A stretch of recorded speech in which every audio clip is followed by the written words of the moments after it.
সকলকে শুভেচ্ছা জানাই। আজকে আমরা গ্রাফিক্যাল মেথডে কিভাবে নদীর ক্ষয় অর্থাৎ রিভার ব্যাঙ্ক ইরোশন মানচিত্র তৈরি করতে পারি সেটা দেখে নেব, এবং কিভাবে আমরা তার ক্যালকুলেশন করতে পারি এরিয়া, সেটাও আমরা শিখে নেব। ধরা যাক আমাদের কাছে দুটি ম্যাপ আছে।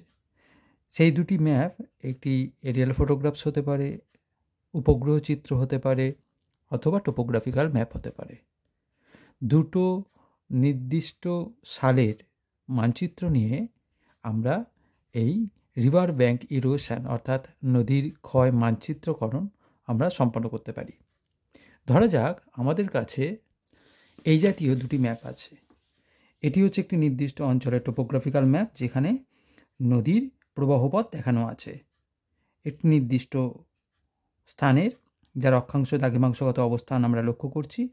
1:50,000 স্কেলে এই মানচিত্রটি আমরা পেয়েছি, যেটি 1973 এই সালের। এছাড়া আমাদের কাছে অপর একটি ম্যাপ রয়েছে ওই একই স্থানের, ওই অক্ষাংশ দ্রাঘিমাংশগত যে বিস্তৃতি ওই একই জায়গার রয়েছে, এবং এটি একটি উপগ্রহ চিত্র। সেখানে আমরা ওই একই নদীর প্রবাহপথ আমরা পাচ্ছি। ধরে নেওয়া যেতে পারে এটা 2023 সালের, অর্থাৎ 1973 আর 2023 এর মধ্যে একটা বিস্তর গ্যাপ আমরা লক্ষ্য করতে পারছি। 73 এবং 23 অর্থাৎ 50 বছরের আমরা গ্যাপ দেখতে পাচ্ছি, যে গ্যাপের মধ্যে ওই একই অক্ষাংশ দ্রাঘিমাংশ অঞ্চলে যে নদীর প্রবাহ পথ, সেই নদীর প্রবাহ পথে কোনো পরিবর্তন এসছে কি না, এবং পরিবর্তন আসলে কতটা পরিবর্তন এসছে, নদী কতটা ক্ষয় করেছে, কোন দিকে ক্ষয় করেছে, এবং নদী কতটা সঞ্চয় করেছে, কোন দিকে সঞ্চয় করেছে, সেটা আমরা চিহ্নিত করতে পাবো। এবং কতটা এরিয়া ক্যালকুলেট আছে, মানে কতটা এরিয়া আছে সেটা আমরা ক্যালকুলেটও করতে পারবো। এবং যে ক্যালকুলেশানটা আমরা এখানে করব গ্রাফিক্যাল মেথডে, কারণ আমরা জিআইএস প্ল্যাটফর্ম ব্যবহার করেও করতে পারি।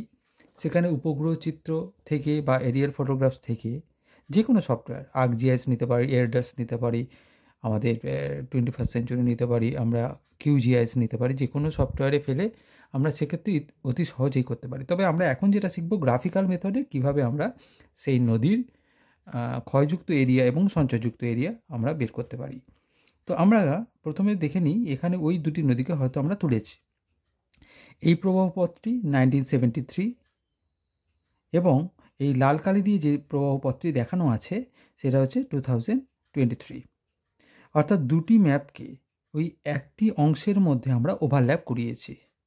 তাতে আমরা দেখতে পাচ্ছি যে নদী কিছুটা তার চলার পথে পরিবর্তন নিয়ে এসছে। যেমন এই জায়গাটাতে নদী ক্ষয়কার্যের মাধ্যমে এগিয়ে গেছে, এই জায়গাটিতে নদী সঞ্চয় কার্য করেছে, যেহেতু নদীর প্রবাহপথটা শিফট করেছে এই দিকে। তার ফলে এই জায়গাটাতে আমরা নতুন ভূমি তৈরি হতে দেখব, হয়তো অশ্বক্ষুর আকৃতির যে ল্যান্ড, যেটাকে পয়েন্ট বার আমরা বলি, সেই পয়েন্ট বার তৈরি হয়েছে।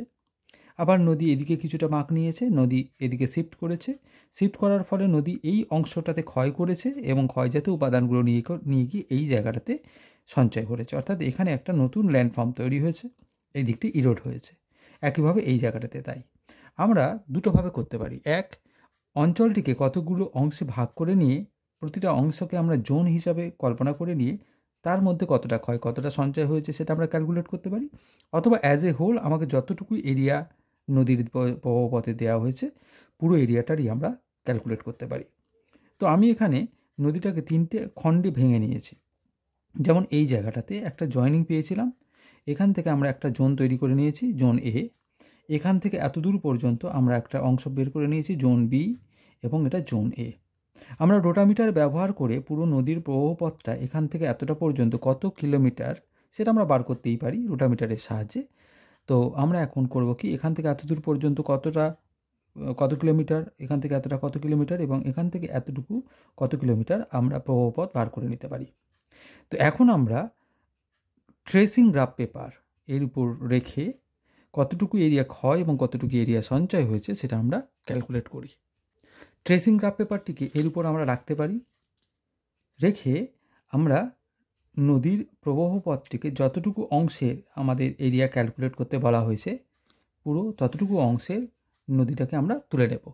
ডাইরেক্ট আমরা এরিয়াল ফটোগ্রাফ বা উপগ্রহ চিত্রের উপর রেখে, অর্থাৎ এই মানচিত্রের উপর রেখেও আমরা ডাইরেক্ট গ্রাফের উপর তুলে নিতে পারি। তারপর ওই একই জায়গায় আমরা উপগ্রহ চিত্র থেকেও তুলে নিতে পারি, অর্থাৎ দুটো সালে। তো আমরা যেহেতু এখানে মানচিত্রের একটা অংশে তুলে রেখেছি দুটো সালের নদীর প্রবাহপথকে, তো আমরা এবার গ্রাফের মধ্যে সেটাকে তুলে ফেলি। কিভাবে তুলব সেটা একইভাবে আমরা আলাদা আলাদা কালারের পেন দিয়েও সেটা তুলতে পারি। এভাবে আমরা ক্লিপ দিয়ে দুদিকে গ্রাফ পেপারটাকে সেট করে নিতে পারি যাতে এটা নড়ে না যায়। এরপর আমরা কি করতে পারি, দুটো নদীকেই আমরা এইভাবে আমাদের নির্দিষ্ট আলাদা আলাদা কালারিং পেন দিয়ে গ্রাফের মধ্যে আমরা তুলে ফেলতে পারি। আমি 2023-এর ম্যাপটিকে বা নদীর প্রবাহপথটিকে রেড কালারের পেন দিয়ে তুলছি। এইভাবে আমরা 2023-এর নদীর প্রবাহপথটিকে তুলে নিলাম। একইভাবে আমরা অন্য কালির পেন দিয়ে 1973-র যে নদীর প্রবাহপথটি রয়েছে সেটিকে আমরা তুলে ফেলতে পারি। সেক্ষেত্রে আমরা ব্ল্যাক কালারের পেনই ব্যবহার করতে পারি। এইভাবে আমরা দুটি নদীকেই এই ট্রেসিং গ্রাফ পেপারের মধ্যে আমরা তুলে ফেলব। এবার আমরা নিচের ম্যাপটিকে সরিয়ে ফেলি। তাহলে দেখতে পাচ্ছি আমাদের এইভাবে একটি নদীর প্রবাহপথ আমরা পেয়ে গেলাম। এবং এবার আমরা যেটা করব, এখানে সেন্টিমিটার যে মিলিমিটার যে গ্রাফের বক্সগুলো রয়েছে সেই অনুযায়ী এদেরকে আমার এক একটি অংশে দেখে নিতে হবে যে কতটা করে আমার ক্ষয় এবং সঞ্চয় হয়েছে। তো আমরা যেটা করতে পারি সেটা হলো আমাদের গ্রাফের যে গ্রিডগুলো আছে সেইগুলো 1:50,000 স্কেলে কীভাবে আমরা কিলোমিটারে সেটাকে কনভার্ট করব তার একটা হিসাব আমরা আগে বুঝে নেওয়ার পর আমরা ক্ষয়যুক্ত অঞ্চলে কতগুলো গ্রিড পাচ্ছি এবং সঞ্চয়যুক্ত অঞ্চলে কতগুলো গ্রিড পাচ্ছি সেগুলো আমরা ক্যালকুলেট করব। এখানে আমার আরএফ আছে 1:50,000। তাহলে 1:50,000 মানে 1 সেন্টিমিটার ইকুয়াল টু 0.5 কিলোমিটার। অর্থাৎ 1 সেন্টিমিটার যদি আমার গ্রিড হয়, দৈর্ঘ্যে 1 সেন্টিমিটার এবং প্রস্থে 1 সেন্টিমিটার, তাহলে এই যে ক্ষেত্রফল বেরোচ্ছে দৈর্ঘ্য গুণিতক প্রস্থ করলে আমার ক্ষেত্রফল বেরোবে। তাহলে 1 সেন্টিমিটার ইন্টু 1 সেন্টিমিটার অর্থাৎ দৈর্ঘ্য গুণিতক প্রস্থ করে আমার 1 স্কোয়ার সেন্টিমিটার সমান আমার স্কোয়ার কিলোমিটারে কত এরিয়া বেরোচ্ছে সেটা আমরা দেখে নিই।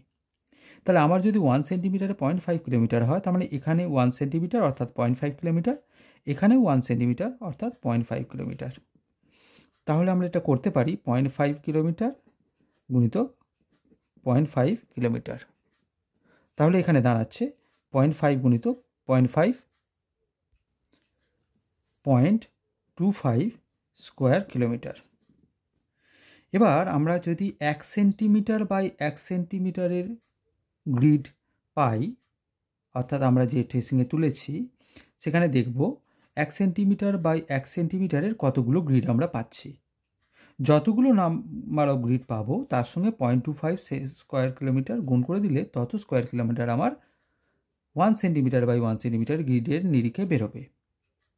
এবারে আমরা গ্রাফে দেখেছি যে 1 সেন্টিমিটার গ্রিড যা রয়েছে এইভাবে মাঝখানে আরও ভাগ রয়েছে। এছাড়াও এখানে ছোট ছোট আরও অসংখ্য ভাগ আছে। তাহলে এই 1 সেন্টিমিটার বাই 1 সেন্টিমিটার গ্রিডে তাকে যদি 4 ভাগে ভাগ করা যায়, তাহলে এখান থেকে এটা হচ্ছে 0.5 সেন্টিমিটার, এখান থেকে এটা 0.5। তাহলে আমরা আগে দেখেছিলাম 1 সেন্টিমিটার মানে 0.5 কিলোমিটার, এখানে 1 সেন্টিমিটার মানে 0.5 কিলোমিটার অ্যাকর্ডিং টু আরএফ। তাহলে এখান থেকে এটা যদি 0.5 কিলোমিটার হয়, একে হাফ করলে হবে 0.25, এবং এখান থেকে এটাও যদি 0.5 কিলোমিটার হয় তাকে হাফ করলে হবে 0.25। তাহলে এই যে ছোট অংশটা রয়েছে সেন্টিমিটার গ্রিডের, তার জন্য তাহলে আমরা 0.5 সেন্টিমিটার গুণিত 0.5 সেন্টিমিটার, মানে এটা 0.5 এটা 0.5, তার জন্য আমাকে কিলোমিটার আমি কত পেতে পারি, 0.25 কিলোমিটার দৈর্ঘ্য গুণিতক 0.25 কিলোমিটার প্রস্থ। তাহলে 0.25 কিলোমিটার এবং 0.25 কিলোমিটার যদি গুণ করি তাহলে আমার বেরোচ্ছে 0.0625 স্কোয়ার কিলোমিটার। তাহলে আমরা একটা 1 সেন্টিমিটার বাই 1 সেন্টিমিটার গ্রিডের জন্য এরিয়া পাচ্ছিলাম স্কোয়ার কিলোমিটারে 0.25 স্কোয়ার কিলোমিটার। এছাড়া 0.5 সেন্টিমিটার বাই 0.5 সেন্টিমিটার গ্রিডের জন্য আমি এরিয়া পাচ্ছি স্কোয়ার কিলোমিটারে 0.0625 স্কোয়ার কিলোমিটার। এরপর আরেকটি ভাগ আমরা পেতে পারি যেটাকে বলা হয় লিস্ট স্কোয়ার। সেটা কি, আমার যে 1 সেন্টিমিটার বাই 1 সেন্টিমিটার গ্রিড রয়েছে, দৈর্ঘ্যে 1 সেন্টিমিটার এবং প্রস্থে 1 সেন্টিমিটার, এই 1 সেন্টিমিটার বাই 1 সেন্টিমিটার গ্রিডে আমার আরও 10টি ভাগ আছে, এভাবেও আরও 10টি ভাগ রয়েছে। তাহলে এটা যদি 1 সেন্টিমিটার হয় তাকে যদি আমি 10 ভাগে ভাগ করি তাহলে একটা ছোট্ট ঘর সমান বেরোচ্ছে 0.1, প্রস্থেও তাই 0.1 একটা ছোট্ট ঘর সমান। ছোট্ট ছোট্ট যে ঘরগুলো আমরা পাই, এই যে ধরো এই ঘরগুলো, এই 1 সেন্টিমিটার বাই 1 সেন্টিমিটার গ্রিডে আমার যে অসংখ্য ছোট ছোট ঘর রয়েছে সেইগুলোর কথা বলা হয়েছে, ছোট্ট ছোট্ট ছোট্ট ছোট্ট যে ঘরগুলো রয়েছে। তো এই ছোট্ট ছোট্ট যে ঘরগুলো রয়েছে সেই ঘরগুলোও আমরা কাউন্ট করব। তো এই ছোট্ট ছোট্ট ঘরগুলোকে আমার দেখতে হবে কত স্কোয়ার কিলোমিটার এরিয়াতে আসছে। তাহলে আমার প্রথমে ছিল 1 সেন্টিমিটার সমান 0.5, এখানেও ছিল 1 সেন্টিমিটার সমান 0.5 কিলোমিটার। তাহলে 0.5কে যদি 10 ভাগে ভাগ করি ছোট্ট একটা ঘরের জন্য, কারণ এটা 10 ভাগ করা আছে, তাহলে 0.5কে 10 ভাগে ভাগ করলে হবে 0.05 কিলোমিটার এইটুকুর জন্য, এবং এইটুকুর জন্য বেরোবে আবার 0.05 কিলোমিটার। তার মানে একটা ছোট্ট যে লিস্ট স্কোয়ার অর্থাৎ ছোট্ট একটা বক্স, তার জন্য আমরা পেতে পারি কি 0.05 into 0.05 equal to 0.0025 square kilometre.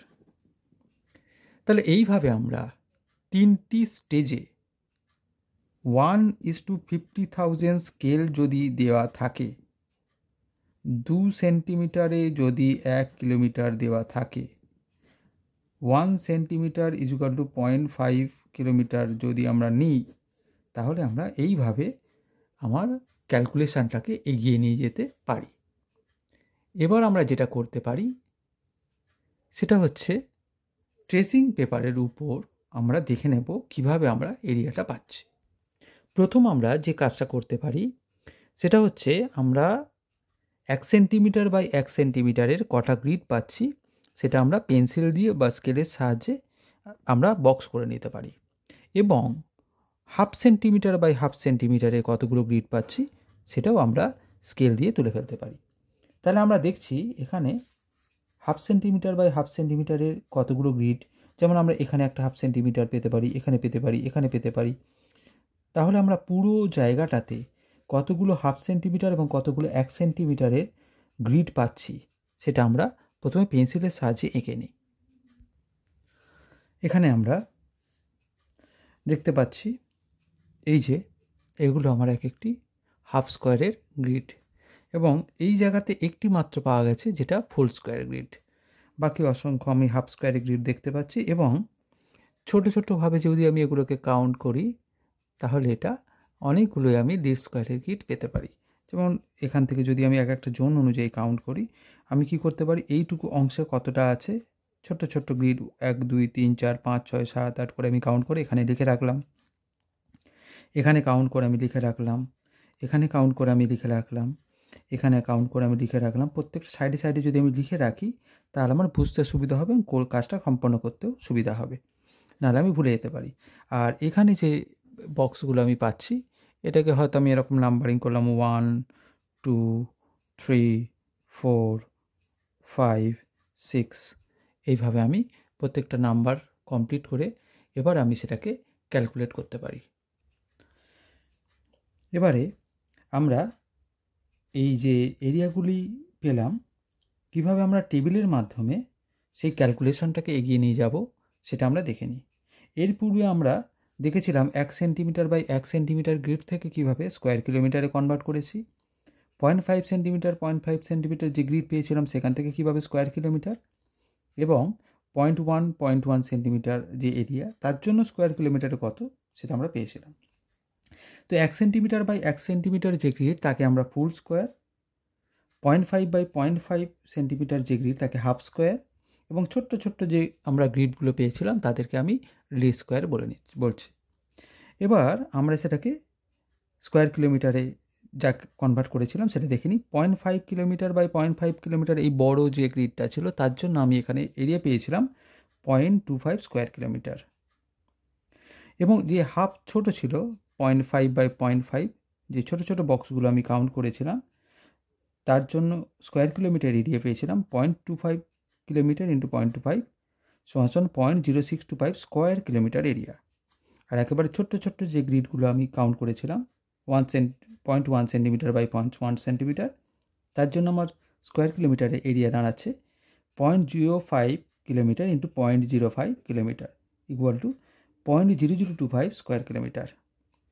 তো এবার আমি ওই গ্রিড থেকে বা আমরা যে গ্রাফ ব্যবহার করেছিলাম সেই গ্রাফ থেকে আমরা যেটা পেয়েছি, এখানে গ্রাফ থেকে আমরা ছোটো ছোটো যে বক্সগুলো এবং যে 0.25-এর বক্সগুলো এবং 0.5 কিলোমিটারের যে বক্সগুলো বড় বক্স যেটাকে আমরা বলছি সেটা কতগুলো বেরিয়েছে সেগুলোকে আমরা এখানে লিখে ফেলেছি। Number of grid or cell, যেখানে বড় গ্রিড পেয়েছিলাম আমি ফুল স্কোয়ার একটি, হাফ স্কোয়ার যেটা পেয়েছিলাম 32টি, এবং লিস্ট স্কোয়ার 1852টি। এবার সেটাকে আমরা যদি স্কোয়ার কিলোমিটার দিয়ে গুণ করি তাহলে আমার area in square kilometre individually বেরোবে, এবং সেই ইন্ডিভিজুয়ালি যে এরিয়াগুলো বেরোচ্ছে সেই এরিয়াগুলিকে আমি যদি যোগ করে ফেলি অর্থাৎ টোটাল করে ফেলি তাহলে আমার পুরো এই যে নদীর প্রবাহ পথটা রয়েছে সেই নদীর প্রবাহ পথে কতটা পরিমাণে এরিয়া ক্ষয় হয়েছে এবং কতটা পরিমাণে এরিয়া সঞ্চয় হয়েছে সেটা আমরা আইডেন্টিফাই করতে পারবো, যেটা টোটাল নদীর প্রবাহপথটির। এবার আমরা ইরোশন এবং ডিপোজিশনের আলাদা আলাদাভাবে এরিয়া ক্যালকুলেট করে দেখে নিই। ডিপোজিশনের ক্ষেত্রে আমরা নাম্বার অফ গ্রিড যা পেয়েছি, ফুল স্কোয়ার সেন্টিমিটারের গ্রিড একটিও পাইনি। হাফ স্কোয়ারের আমরা পেয়েছিলাম 16টি, লিস্ট স্কোয়ারে 851। তো আমাদের তো ফুল স্কোয়ারে 0, 0.0625 ইন্টু 16 করে বেরিয়েছে 1, 0.0025 ইন্টু 851 করে বেরিয়েছে 2.1275, যোগ করে বেরিয়েছে 3.1275 স্কোয়ার কিলোমিটার, যেটি আমার ডিপোজিটেড এরিয়া। এবং ইরোশন বেরিয়েছে আমার ওই একইভাবে ফুল স্কোয়ার একটি, হাফ স্কোয়ার বেরিয়েছে 16টি, এবং লিস্ট স্কোয়ার আমরা পেয়েছি 1001। আমরা একইভাবে টোটাল এরিয়া ক্যালকুলেট করে টোটাল বেরিয়েছে 3.7525 স্কোয়ার কিলোমিটার। তো এই যে ইরোশন এবং ডিপোজিশন আমরা পেলাম, এটিকে আমরা গ্রাফিক্যাল রিপ্রেজেন্টেশনের মাধ্যমে বার গ্রাফের সাহায্যে দেখাতে পারি। এইভাবে আমরা বার গ্রাফের সাহায্যে ইরোডেড এরিয়া, ডিপোজিটেড এরিয়া এবং টোটাল যা এরিয়া আমার ক্যালকুলেট হয়েছিল ইরোশন এবং ডিপোজিশন অর্থাৎ টোটাল চেঞ্জ কতটা হয়েছে সেটা আমরা বার গ্রাফের মাধ্যমে দেখাতে পারি। আমার টোটাল যা চেঞ্জ হয়েছিল প্রায় 7 কিলোমিটারের কাছাকাছি, 7 স্কোয়ার কিলোমিটারের কাছাকাছি। ইরোশন হয়েছিল 3.9 স্কোয়ার কিলোমিটার এবং ডিপোজিশন হয়েছিল 3.1 স্কোয়ার কিলোমিটার।